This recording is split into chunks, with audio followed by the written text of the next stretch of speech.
Assalamualaikum warahmatullahi wabarakatuh. Waalaikumsalam warahmatullahi wabarakatuh. Alhamdulillahillazi anzala al-Qur'an hudan lin-nasi wa bayyinatin minal huda wal furqan. Wassalatu wassalamu ala asyrafil anam wa ala alihi wa ashabihil kiram, amma ba'du. Saudara-saudara kaum muslimin rahimakumullah. Setiap penganut agama di dunia ini mempunyai sesuatu kitab yang dianggapnya sebagai kitab suci. Orang Hindu punya kitab Weda.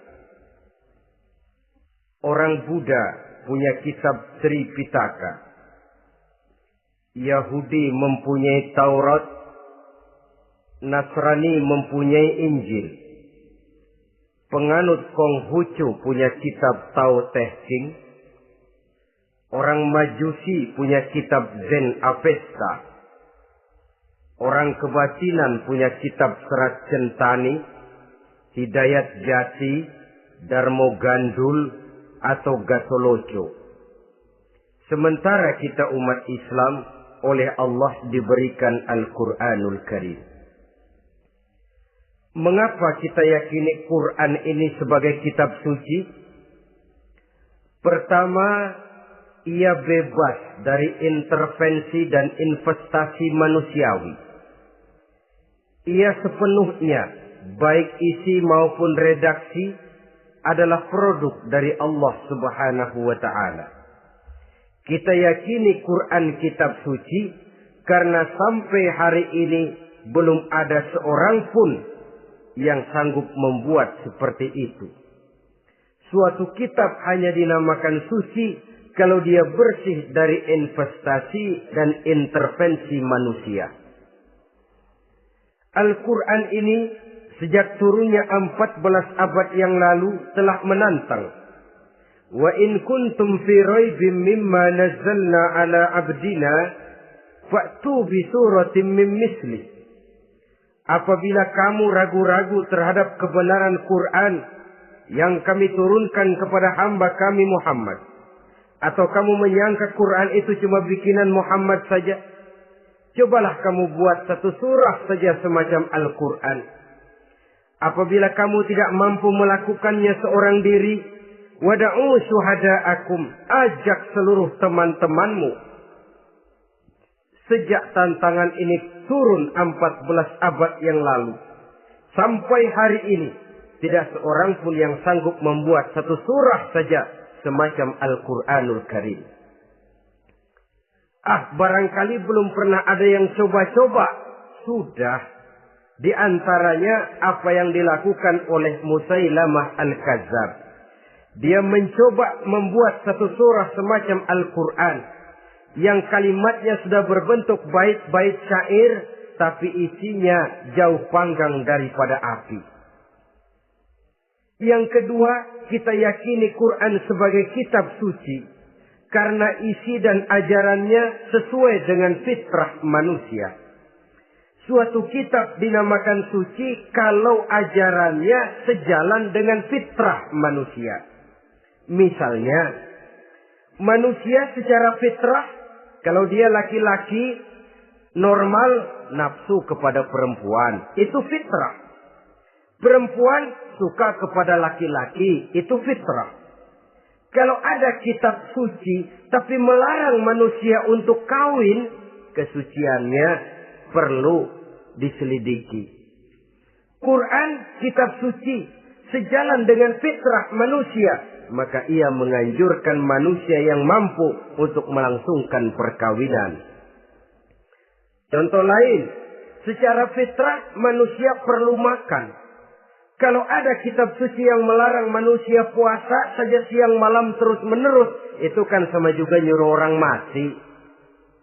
Quran sesuai dengan fitrah manusia. Maka dalam Islam puasa wisol, puasa ngableng apa itu istilahnya, puasa nyambung, Dari pagi sampai sore, sampai malam, sampai pagi lagi puasa terus.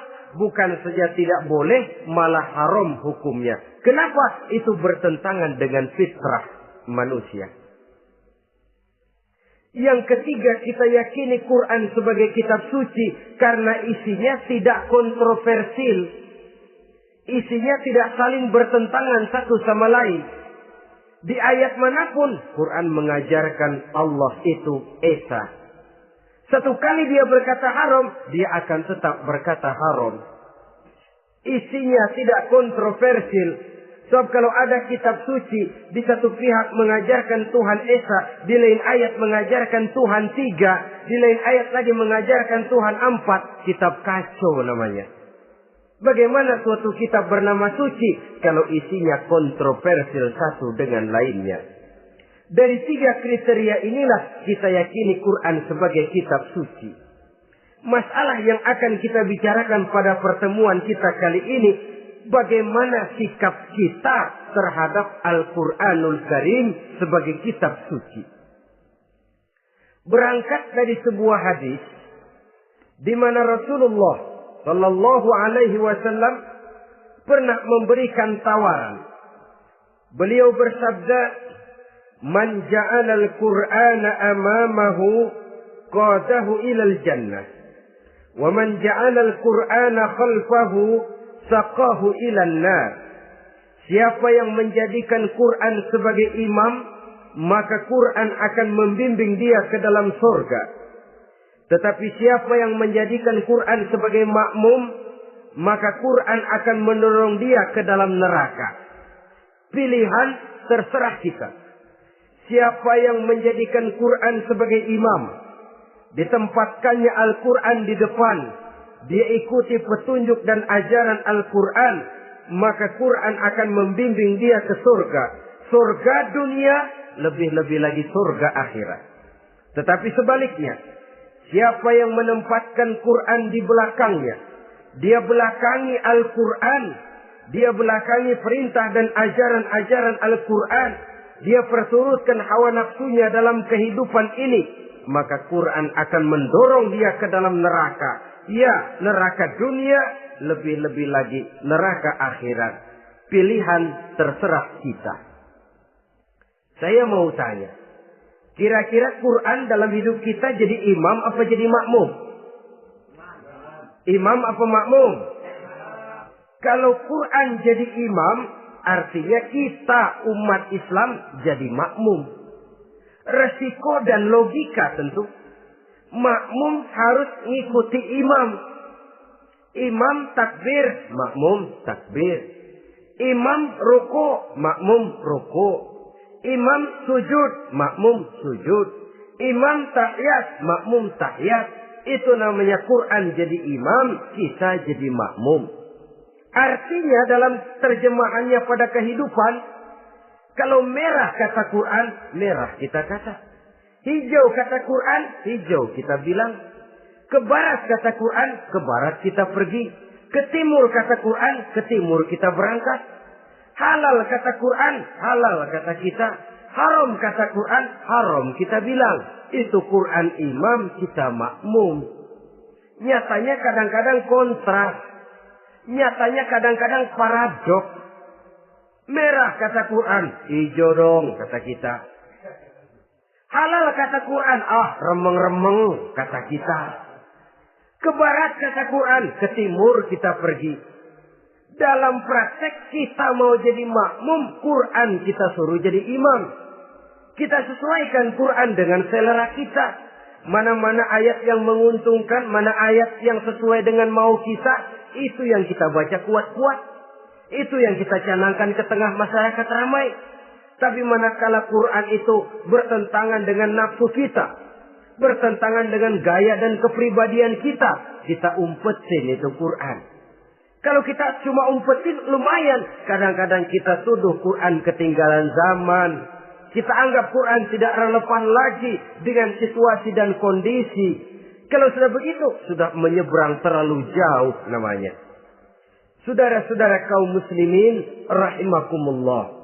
Inilah makna hadis Nabi yang diriwayatkan dari Imam Ali bin Abi Thalib, bersabda Rasul, "Man qara'al Qur'ana fastazharahu fa ahalla halalahu wa harrama haramahu adkhalahul jannah."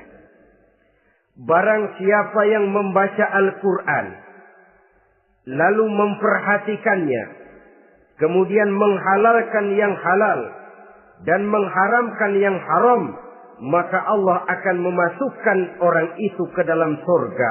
Ya surga dunia, ya surga akhirat. Apabila kita renungi hadis ini, maka untuk berimam kepada Al-Quran ada 3 jalan utama yang harus kita laksanakan. Pertama, dari kalimat man qara'al Qur'an, barang siapa yang membaca Al-Quran. Ini artinya siapa yang ingin menjadikan Quran sebagai imam di dalam kehidupan, jalan pertama yang harus ditempuhnya menanamkan kegemaran membaca Al-Quranul Karim. Al-Quran gharibun fima baina qaumin la yaqra'una. Quran akan jadi asing, Quran akan jadi aneh kalau terletak di tengah rumah orang Islam yang tidak suka membaca Al-Quranul Karim.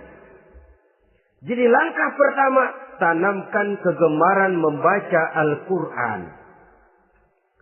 Saya tidak menyalahkan kalau remaja kita gandrung kepada Stevie Wonder. Baik kalau mereka senang kepada suara emasnya Michael Jackson atau suaranya Madonna.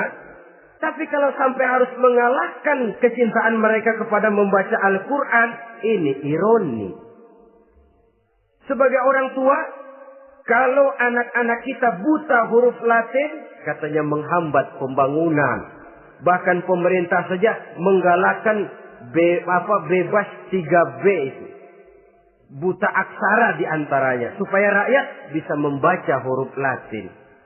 Kalau anak-anak kita buta huruf Latin, katanya menghambat pembangunan. Bagaimana kalau anak-anak kita buta huruf Quran? Jelas saja menghambat proses kesadaran dan kebangkitan dari dunia Islam itu sendiri. Satu contoh ringan. Dulu sebelum pembangunan merata, listrik belum lagi masuk desa, kampung gelap, rumah pakai lampu minyak. Kalau kita masuk kampung, terasa banyak orang Islam. Kenapa? Di rumah sebelah sana kita dengar anak muda sedang latihan baca rawi. Sebelah sini ibu-ibu sedang selawatan. Di rumah sana remaja sedang baca Quran. Pembangunan maju, listrik masuk desa. Alhamdulillah. Tapi apa yang kemudian terjadi? Proses pergeseran nilai. Setelah listrik masuk desa, radio main kenceng-kencengan. Televisi main gede-gedean. Baca Quran sudah barang aneh, langka. Tengoklah sekarang kalau kita masuk kampung, ada yang remaja sedang baca Quran. Rasanya kok aneh, nggak umum. Sesuatu yang baik malah menjadi nilai-nilai keanehan. Saudara-saudara kaum muslimin rahimakumullah, tanamkan kegemaran membaca. Dalam satu hadis Nabi pesan, nawiru buyutakum bitilawatil Quran. Sinari rumah tanggamu dengan bacaan Quran. Sebab listrik ini cuma bisa menerangi gelap, tapi tidak akan sanggup menerangi hati manusia. Quran produk Allah dibaca dalam segala keadaan, tepat dan pantas. Lihat saja, orang sedih baca Quran, terhibur. Orang gembira baca Quran, tidak lupa diri. Di rumah mewah ada yang baca Quran, bagus. Di gubuk reot di pinggir kali ada yang baca Quran, cocok. Orang kawin dibacakan Quran, bagus. Orang mati dibacakan Quran, tidak jelek. Dalam segala keadaan, in all season, bahasa kerennya, dia pantas dibaca. Saudara-saudara, bahkan orang sakit gigi pun kalau dengar baca Quran, tidak marah. Coba lihat. Dia senang benar lagu Michael Jackson, tapi giliran sakit gigi. Coba setelin lagu Michael Jackson, kalau nggak mencah-mencah. Kamu gila apa nggak tahu saya lagi sakit gigi? Tapi coba bacakan Quran. Dia pasti tidak marah. Begitu besar daya pengaruhnya. Bahkan Abu Jahal sama Abu Lahab pernah rapat. Kata Abu Jahal sama Abu Lahab, Mas Lahab, gini loh Mas. Kenapa?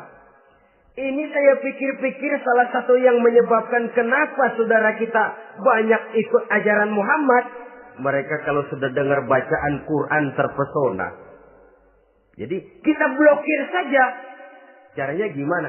Kasih pengumuman kepada Quraisy, jangan sekali-kali mau dengerin Muhammad baca Quran. Kamu juga jangan. Dan kamu, saya pun begitu. Mari kita janji, tidak mau dengar bacaan Quran. Salaman. Pulang ke rumah masing-masing. Dapat 1 hari tahan, 2 hari bertahan, 3 hari, seminggu ke atas. Abu Jahal mulai ada semacam rindu. Kangen pengen dengar ayat Quran. Karena secara pribadi dia mengakui keindahan gaya bahasanya jauh lebih tinggi dari kemampuan penyair Quraisy.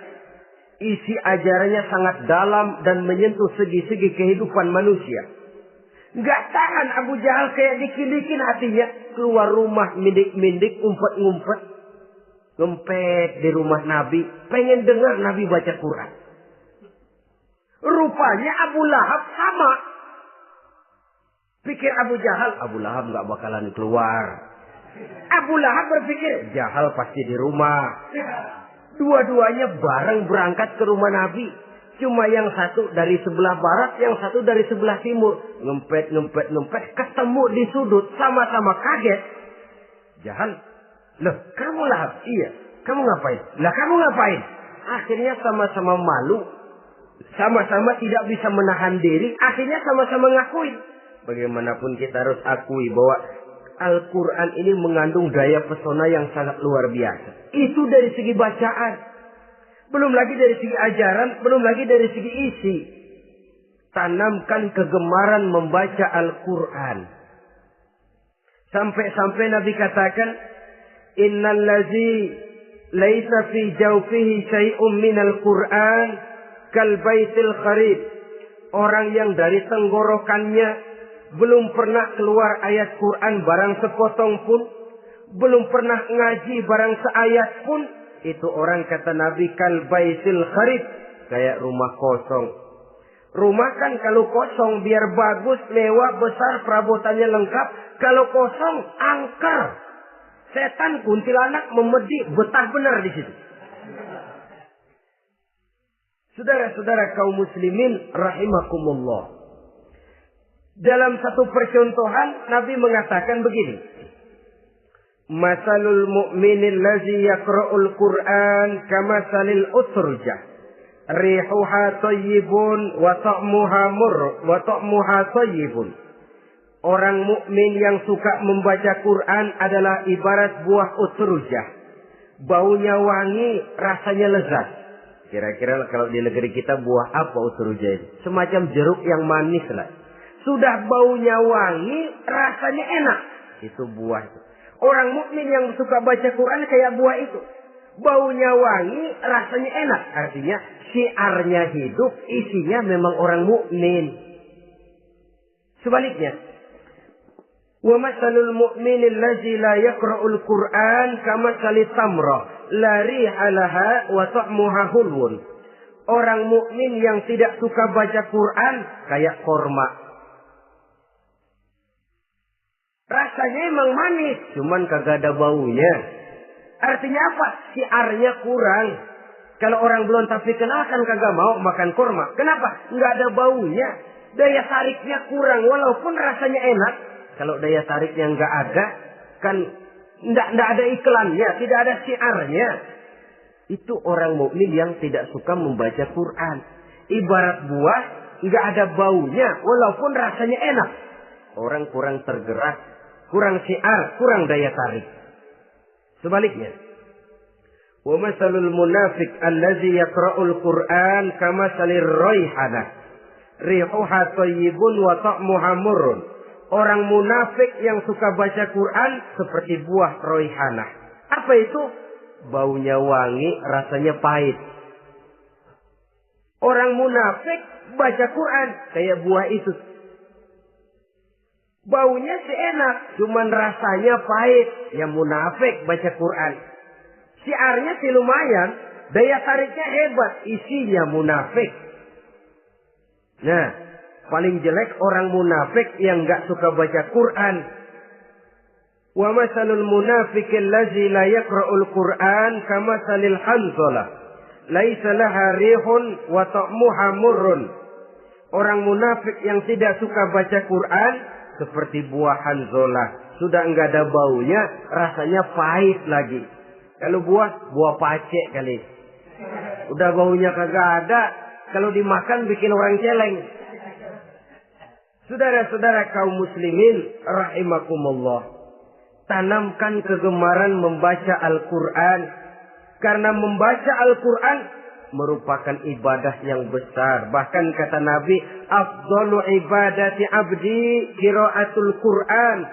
Nilai ibadah yang paling baik dari hambaku adalah ibadah membaca Al-Quran.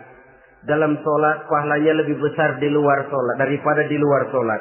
Dengan wudu pahalanya lebih besar daripada tanpa wudu. Mengerti pahalanya lebih besar daripada tidak mengerti. Tapi tidak mengerti pun jangankan membaca, mendengar saja orang baca Quran dengan baik sudah didoakan untuk mendapat rahmat. Berpahala mendengar bacaan Al-Quran walaupun tidak mengerti.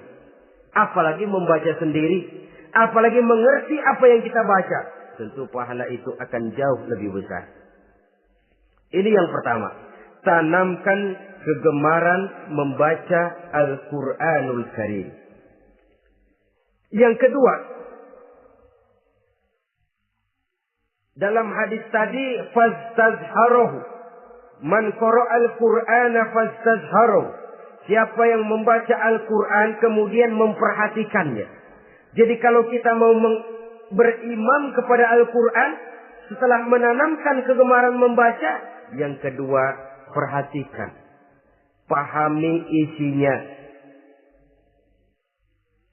Jangan seperti monyet pakai mahkota, ketawa girang, cengengesan, tapi dia tidak tahu arti kebesaran mahkota yang disandangnya. Bangga dengan Al-Quran, tapi apa kandungannya kita tidak mengerti. Untuk memahami Al-Quran ini, caranya bagaimana? Tentu mudah saja. Seperti contoh, kalau kita ingin mengerti caranya bikin tahu, jangan bertanya kepada montir mobil. Montir mobil ahli betul urusan mesin. Tapi kalau urusan tahu, tanya dong tukang tahu. Untuk mengerti rahasia dan seluk-beluk Al-Quran, kita harus bertanya kepada orang yang memahami seluk-beluk Al-Quran. Para ulama, para kiai, para ustadz, yang kita tahu kualitas keilmuannya, kita yakini loyalitas dan integritasnya kepada Islam ini. Kenapa? Ayat-ayat Quran itu elastis. Dia dibawa kemana saja mau. Ditafsirkan menurut kemauan orang bisa. Paling celaka kalau yang belajar tidak punya dasar, yang mengajar punya maksud lain. Sesat dan menyesatkan. Yang ngajar punya nafsu ambisi. Yang belajar tikus budek. Yang memang tidak punya dasar apa-apa. Sekali belajar langsung tafsir. Cara wudhu yang baik saja belum ngerti. Cara rukuk dan sujud yang baik saja belum bisa. Yang membatalkan sholat apa ndak bisa, ndak ngerti. Sekali langsung. Nggak, supaya kita langsung saja belajar langsung Al-Quranul Karim. Tidak jelek. Cuma akan lebih baik kalau sebelumnya ada unsur penunjang dari nilai-nilai keilmuan dalam Islam ini. Disinilah perlunya menghidupkan majelis-majelis taklim. Sebab kalau Al-Quran hanya dipahami dan dikutak-kutik menurut maunya rasio saja, kekuatan rasio terbatas. Saya akan khawatir nantinya akan timbul pendapat-pendapat di mana Al-Quran disesuaikan dengan otak. Bukan otak ngikuti Quran, tapi Quran disuruh ngikuti otak. Contoh yang dekat saja.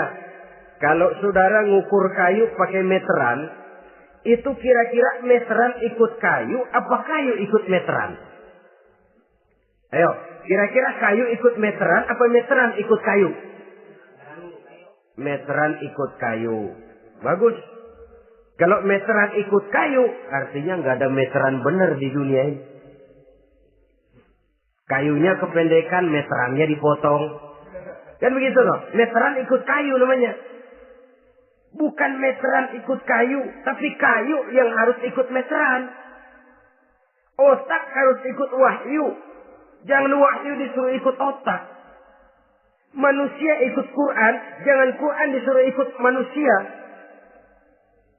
Dan kaum orientalis, ya, orang barat di luar Islam yang mendalami, mempelajari Islam dengan tujuan mencari kelemahan Islam untuk menghantam umat Islam.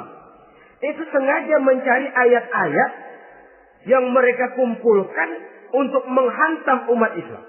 Supaya mereka meragukan Qur'annya untuk kemudian pada suatu saat meninggalkan Qur'an sama sekali. Timbullah pendapat ada ayat Quran yang sudah tidak sesuai lagi katanya dengan situasi dan kondisi. Seolah-olah otak manusia sudah jauh lebih pintar daripada Al-Quranul Karim. Saudara-saudara kaum muslimin rahimakumullah. Inilah yang kita berlindung dari Allah. Sebab secara demikian dengan kata lain kita secara tidak sadar sudah mengurangi kemahamutlakan dan kesempurnaan dari Allah Subhanahu wa taala. Untuk memahami Al-Qur'an maka kita harus bertanya kepada ahlinya, mengaji, menghidupkan majelis-majelis taklim. Jangan sampai Al-Qur'an menjadi awam di tengah masyarakat Islam sendiri. Ini jalan yang kedua, memahami isinya. Sehingga dengan demikian, manakala Al-Quran dibacakan orang, pemikiran kita tidak lagi terpusat kepada kemerduan suara orang yang membaca, tapi tertuju kepada isi yang dikandungnya. Sehingga dalam kondisi semacam itu, boleh jadi tiap kali dibacakan Al-Quran, nilai iman makin tambah. Kita dengar orang baca, Alam taro kaifa fa'ala rabbuka bi ashabil fil. Terbayang oleh kita bagaimana Raja Abrahat dengan pasukannya mau menghancurkan Ka'bah. Bagi Allah cukup menurunkan burung ababil, hancur lebur Abrahat, raja besar dengan seluruh pasukan gajahnya, berantakan dibuatnya cuma dengan burung ababil. Allah Maha Besar, Allah Maha Kuasa. Tambah iman. Kalau tidak, ya seperti yang banyak terjadi. Quran menceritakan azab, kita malah kesenangan. Walakum azabun alim. Kamu akan mendapat azab yang pedih. Kita teriak di pojokan, toyib, toyib. Allah, alhamdulillah. Digambarkan azab malah baik-baik. Bahwa kita suka, kita gemar kepada bacaan Quran dengan suara yang merdu, alhamdulillah. Akan lebih baik lagi kalau kita mengerti apa yang dibacanya. Sebab perintah membaca tersirat makna perintah untuk memahami. Perintah memahami tersirat makna untuk mengamalkan. Dengan kata lain, kita hanya bisa mengamalkan Quran dengan baik kalau kita mengerti isinya. Kita hanya bisa mengerti isinya kalau kita rajin membacanya.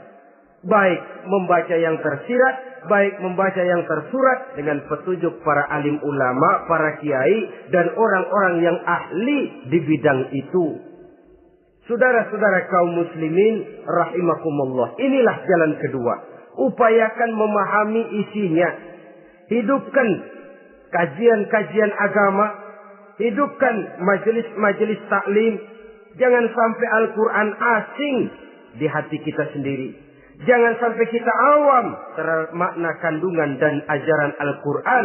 Sementara kita yakini bahwa dialah yang akan bisa membimbing kita menuju kebahagiaan sejak dari dunia sampai ke akhirat nanti.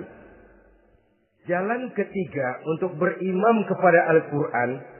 Setelah menanamkan kegemaran membaca, lalu berupaya memahami isinya. Yang ketiga adalah mengamalkannya dalam kehidupan sesuai dengan kemampuan yang kita miliki. Quran tidak akan membawa berkah Kalau ajaran yang terkandung di dalamnya kita baca, tapi kemudian kita injak-injak dalam praktek kehidupan. Quran mengatakan riba haram, tapi praktek kita dalam hidup malah senang betul kepada riba. Quran mengajarkan jagalah kesatuan persatuan dan ukhuwah Islamiyah. Praktek yang kita lakukan malah centang perenang, malah saling bertolak belakang, malah kadang menjegal kawan seiring, menggunting dalam lipatan, ramai kita dengan kita. Lalu kelemahan pun menjadi kenyataan di mana-mana. Quran sekali lagi tidak akan membawa berkah kalau yang kita baca kita injak-injak. Tentang pengamalan Al-Quran ini, Allah Subhanahu wa ta'ala mengklasifikasi manusia dalam firman-Nya. Tsumma awrasna al-kitaba allazina istafaina min ibadina. Kemudian kami wariskan Al-Quran ini kepada hamba-hamba kami yang kami pilih. Ya Allah, coba saja kita lihat ayat ini. Quran kitab pilihan, diberikan kepada umat pilihan, yaitu kita-kita ini. Lalu bagaimana umat pilihan ini setelah menerima Al-Quran? Terbagi dalam 3 kelompok besar. Pertama kata Allah, faminhum zalimun li nafsihi. Di antara mereka ada yang setelah menerima Al-Quran kemudian zalim kepada dirinya sendiri. Artinya hanya mulutnya saja yang menerima Al-Quran, tapi perbuatannya menginjak-injak Al-Quran. Orang semacam ini tidak zalim kepada Allah, tidak zalim kepada Rasulullah, tetapi orang semacam ini zalim kepada dirinya sendiri. Dia terima Quran dengan mulutnya, tapi dia injak-injak Quran dengan perbuatannya. Na'udzubillah summa na'udzubillah. Kelompok yang kedua, faminhum muqtasid. Di antara mereka ada yang setelah menerima Al-Quran lalu muqtasid. Muqtasid ini 50-50. Ngambil jalan tengah. Ajaran Quran dipakai, ajaran setan dikerjain. Artinya juga perintah Quran oke, larangan Quran ho-oh. Saudara-saudara, malaikat bingung bagaimana monternya nih anak ini. Perintah Quran dikerjain, larangan Quran juga dikerjain. Ini muqtasid. Nah, yang ideal adalah golongan yang ketiga kata Allah, wa minhum sabiqun bil khairati biiznillah.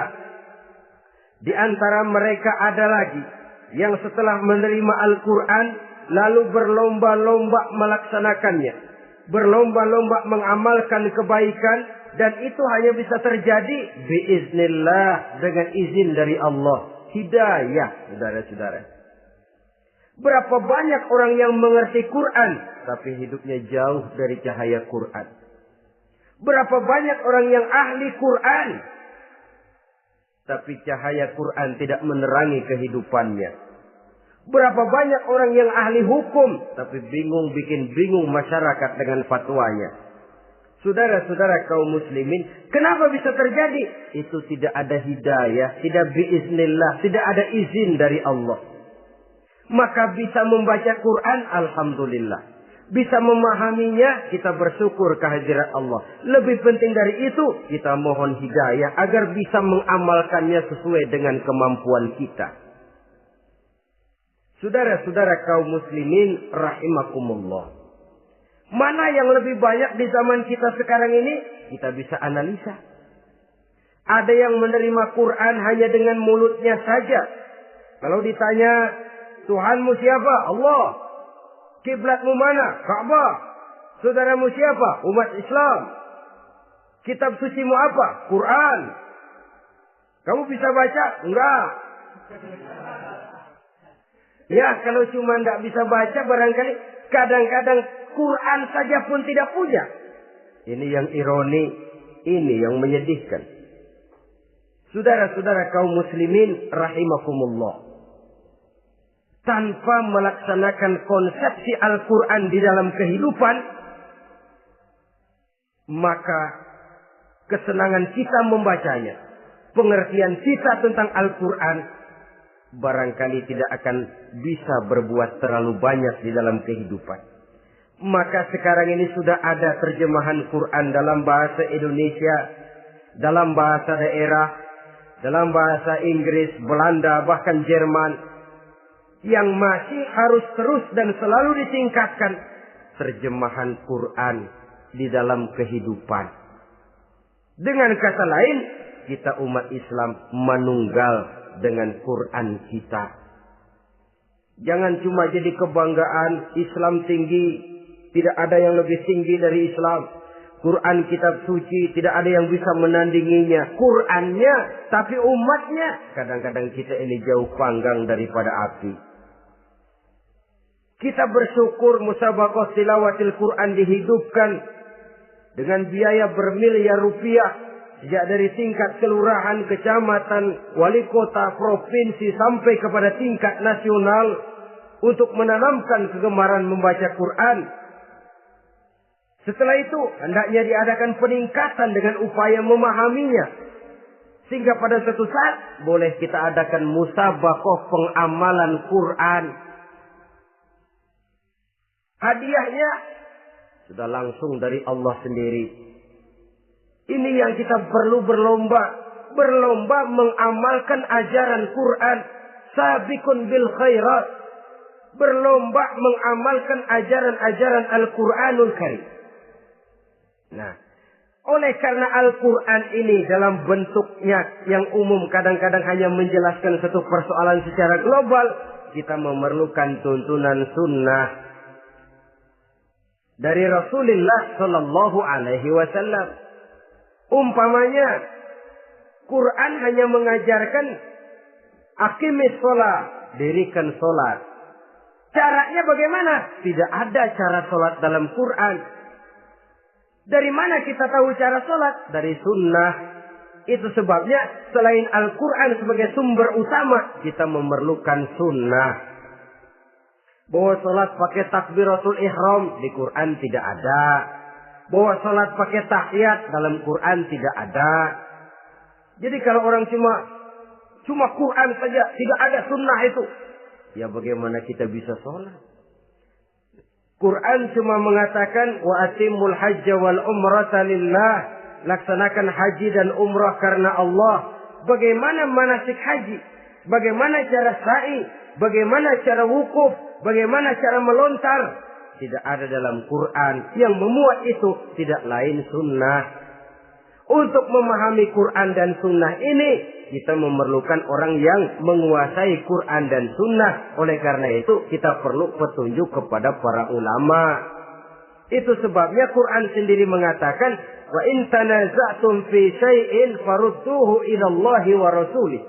Apabila kamu berbeda pendapat tentang suatu persoalan, kembalikan kepada Allah dan Rasulnya. Kembalikan kepada Allah, artinya kembalikan kepada Quran. Kembalikan kepada Rasul, maksudnya kembalikan kepada sunnah. Siapa yang mengerti Quran dan sunnah? Para ulama yang kualitas ilmunya kita yakini, loyalitas dan kredibilitas serta integritas keislamannya bisa menjadi panutan. Saudara-saudara kaum muslimin rahimakumullah. Dengan demikian, kalau orang berkata langsung saja memahami Quran, sekarang kan sudah banyak terjemahannya, tidak usah lewat ulama-ulamaan. Saya tidak mencela, cuma agak mengkhawatirkan. Kalau dia memahami Quran cuma sekedar lewat terjemahannya saja, sangat mungkin jadi dia bisa salah paham. Kita memerlukan bantuan sunnah, kita memerlukan petunjuk para ulama yang menguasai di bidang itu. Kembalikan kepada Quran dan sunnah, artinya bertanya kepada orang yang memahami Quran dan sunnah.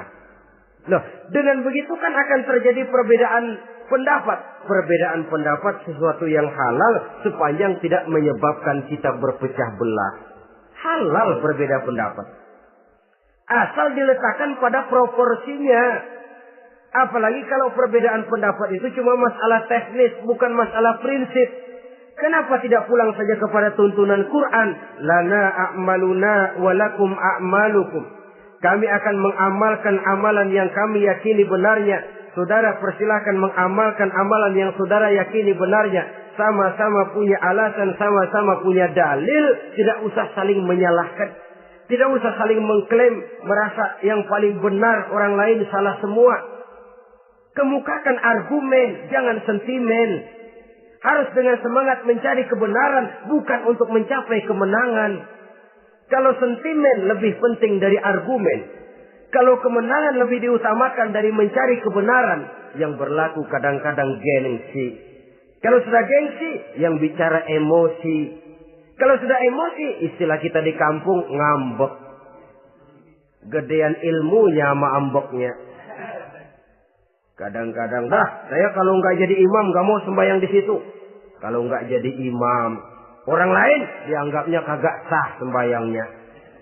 Pokoknya kalau nggak ngaji sama saya, Islamnya kurang benar. Mengklaim. Perbedaan pendapat wajar, halal, asal tidak menyebabkan kita berpecah belah. Dan sewajarnya kita lebih berusaha mencari titik pertemuan, memperbesar persamaan, dan bukan mengutak-utik perbedaan. Kadang-kadang inilah penyakit kita nih. Satu kunut, satu tidak sembahyang subuhnya. Bisa RT. Satu usoli, satu tidak, bisa RW.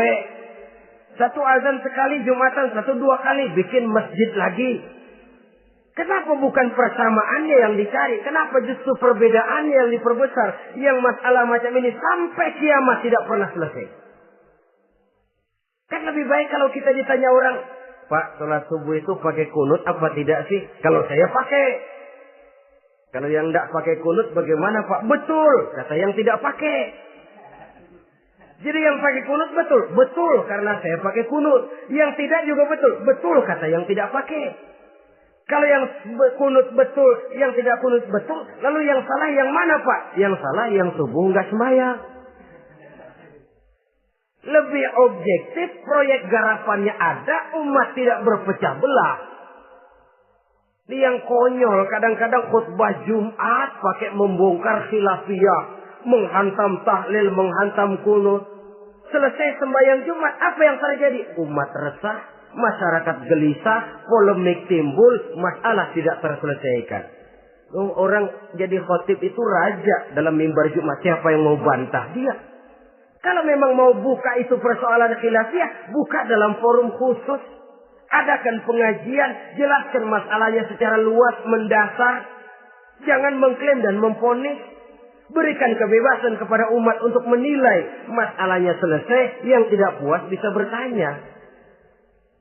Saudara-saudara, sudah lewat masanya kita meributkan soal itu. Sudah datang waktunya di mana kita lebih mementingkan dan membicarakan masalah-masalah yang lebih mendesak dihadapi oleh umat. Kemiskinan misalnya, kebodohan misalnya, keterbelakangan umpamanya. Peluang untuk mendapatkan pendidikan yang layak bagi anak-anak kita yang berotak cerdas tapi tidak punya kemampuan ekonomi umpamanya. Itu akan lebih objektif ketimbang kita membicarakan masalah-masalah yang sampai kiamat tidak akan pernah selesai.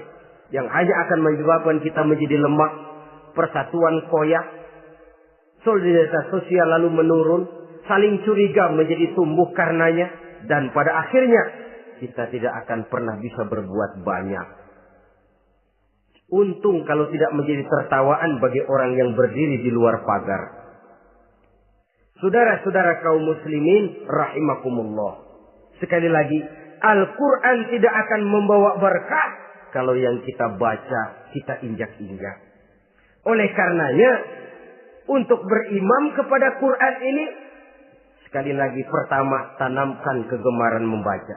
Yang kedua, upayakan memahami isinya melalui bimbingan orang yang ahli bidang itu. Yang ketiga, amalkan sesuai dengan kemampuan. Sebab itu ada prinsip, kalau isi suatu hadis nampaknya bertentangan dengan otak, kesohihan hadis itu boleh diperiksa. Tapi kalau ayat Quran nampaknya bertentangan dengan otak, otaknya yang harus diperiksa. Jangan Qur'annya lalu disesuaikan dengan otak. Sebab kalau kita sudah berani berteori, ada ayat Quran yang tidak sesuai dengan keadaan. Ayat yang mana? Yang ini. Tahun depan tambah lagi. Tahun depan tambah lagi. Makin lama makin habis Al-Quran itu.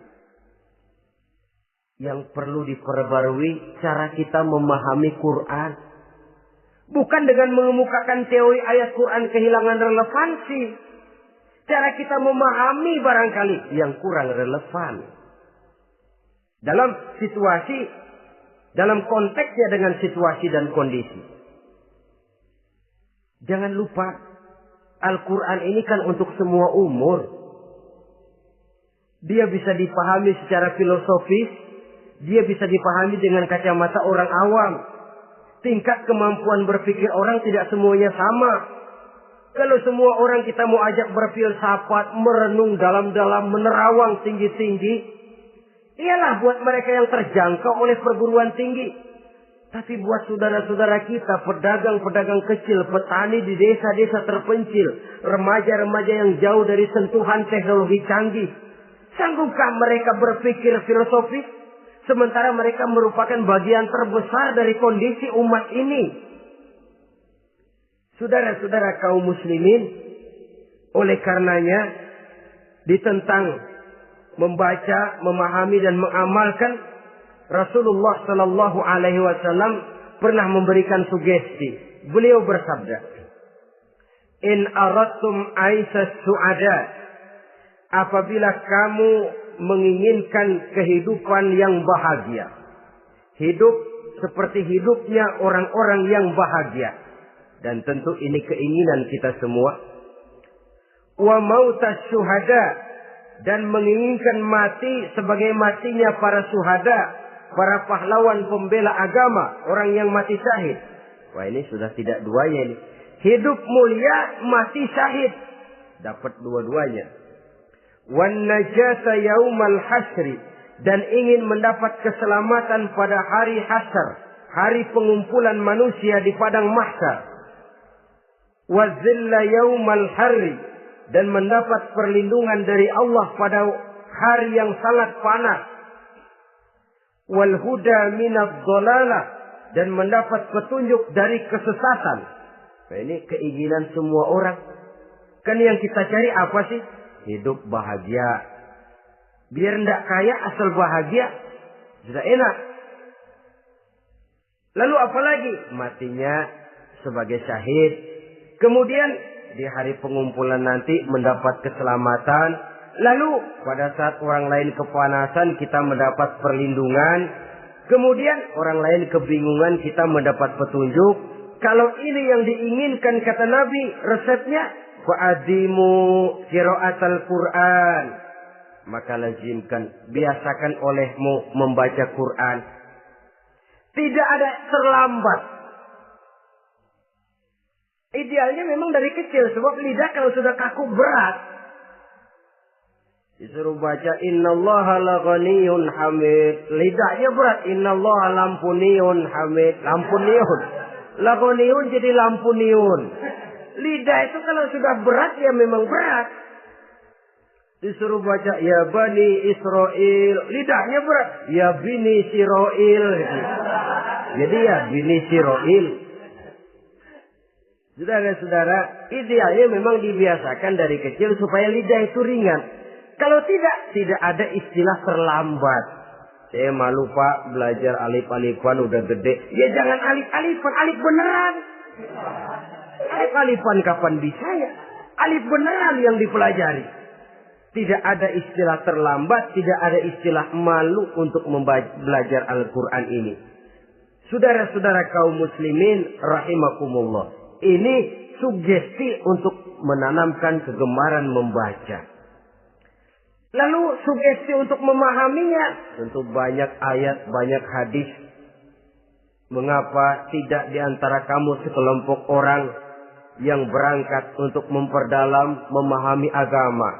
Falaula nafaro min kulli firqatin minhum ta'ifatun liyatafaqahu fid din. Di tengah kelompok orang yang berangkat belajar teknologi canggih, di tengah grup orang yang mendalami ekonomi, di tengah kelompok orang yang membidangi hukum, di tengah kelompok orang yang sibuk meneliti ilmu-ilmu kedokteran, mengapa tidak ada kelompok orang yang secara takhasus liyatafaqahu fid din, mendalami agama ini, mendalami Quran ini? Harus ada. Lalu sugesti untuk mengamalkan Al-Quran kelihatan dari peringatan Allah yang kita bisa temukan pada surah Toha ayat 124 sampai dengan 127. Wa man a'rada an zikri, barang siapa yang berpaling dari peringatanku, kata Allah. Barang siapa yang berpaling dari Al-Quran ini, dia terima Al-Quran, dia imani Quran, tapi dia berpaling dari ajarannya, dia injak-injak apa yang seharusnya dia amalkan, dia perturutkan hawa nafsunya, maka kata Allah, fa inna lahu ma'isyatan dhanka, dia akan diberikan satu penghidupan yang sempit. Inna lillahi wa inna ilaihi raji'un. Diberikan hidup yang sempit.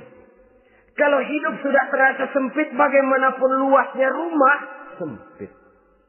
Kalau hidup sudah terasa sempit, bagaimanapun banyaknya harta, sumpek. Kalau sudah hidup ini terasa sempit, bagaimanapun luasnya pergaulan, tidak ada tempat kita bertanya, melarikan persoalan, membagi rasa. Siapa yang berpaling dari Quran, dia akan diberikan penghidupan yang sempit. Bukan dagangnya tidak untung, bukan kerjanya tidak digaji, tapi kesempitan hati lebih bahaya loh dari kesempitan ekonomi. Itu di dunia. Di akhirat, wa nahsyuruhu yaumal qiyamati a'ma. Di akhirat nanti dia akan dikumpulkan oleh Allah dalam keadaan buta. Ya Allah, ya Rasul. Padahal ke akhirat kita baru tumben. Sekali ke akhirat buta. Masya Allah. Di tempat kita lahir saja, kalau tadinya kita melihat, tahu-tahu menjadi buta, kita bingung. Padahal jalan sudah pernah kita lihat, arah sudah pernah kita tahu. Bagaimana di padang mahsyar nanti? Kemana jalan yang akan ditempuh? Kepada siapa kita hendak bertanya? Mana teman, mana istri, mana anak? Buta pula kita. Satu kesengsaraan yang merupakan puncak kesengsaraan. Dikala itu orang yang semacam tadi protes. Rabbi, lima hasyartani a'ma wa qad kuntu basira. Wahai Allah, kenapa hari ini saya dikumpulkan dalam keadaan buta? Padahal ketika di dunia dulu saya melihat, saya menyaksikan gunung yang menjulang tinggi ke angkasa. Saya melihat lautan yang luas terhampar biru membentang. Saya saksikan tanah, sawah luas menguning. Saya saksikan keindahan alam. Di dunia saya melihat Allah. Kenapa sekarang saya dikumpulkan dalam keadaan begini? Protes dia, tidak terima dia.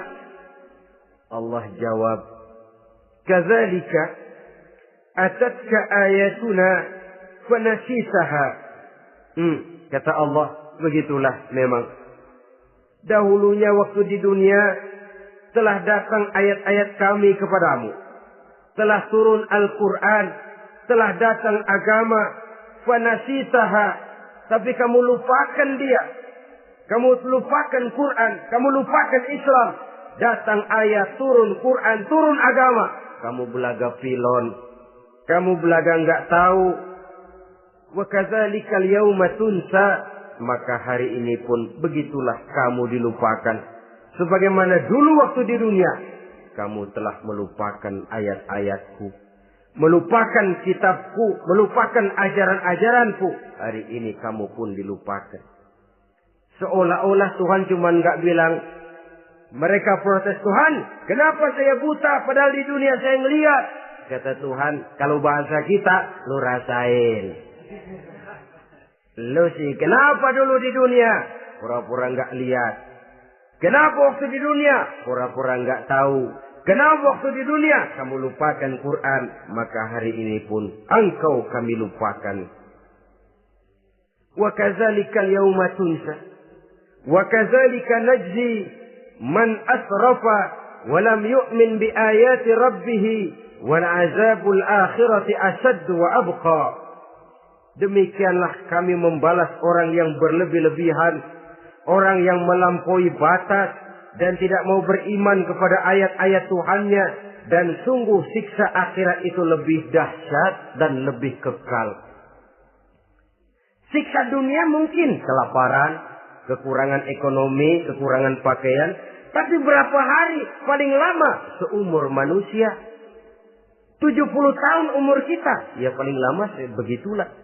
Tapi siksa akhirat, kesengsaraan akhirat, kesengsaraan neraka, asyaddu wa abqa, lebih dahsyat dan lebih kekal. Di zaman sekarang orang bukan cuma berbuat potong kompas, berpikir pun potong kompas, berpikir pun ngambil jalan pintas. Dia lebih memilih kesenangan yang sedikit dengan mengorbankan kesenangan yang abadi.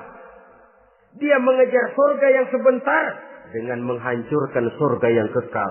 Dicarinya surga dunia, hidup cukup, rumah bagus, makan bagus, pakaian bagus, istri bagus, dengan menghalalkan segala macam cara, berpaling daripada kehidupan agama, lalu menginjak-injak Al-Quranul Karim. Kita berlindung kepada Allah, jangan sampai dimasukkan dalam kelompok yang di akhirat nanti dibangkitkan dalam keadaan buta. Na'udzubillah summa na'udzubillah. Di sini kita terkesan dengan apa yang dikatakan Sayyid Muhammad Abduh, al-Islam mahjubun bil muslimin. Kebesaran Islam kadang-kadang tertutup oleh tingkah laku umat Islam sendiri. Keluhuran dan kesempurnaan Al-Quran tertutup oleh kebodohan umat Islam. Sedangkan untuk mengungkapkan rahasia Al-Quran ini diperlukan keahlian yang kompleks. Saudara yang di Fakultas Teknik belajar teknologi, ungkap buka rahasia Quran di bidang teknologi. Saudara yang di bidang kedokteran, ungkap buka rahasia Al-Quran di bidang kedokteran. Saudara yang ahli geologi, pelajari struktur kulit bumi dengan mengungkap rahasia Al-Quran.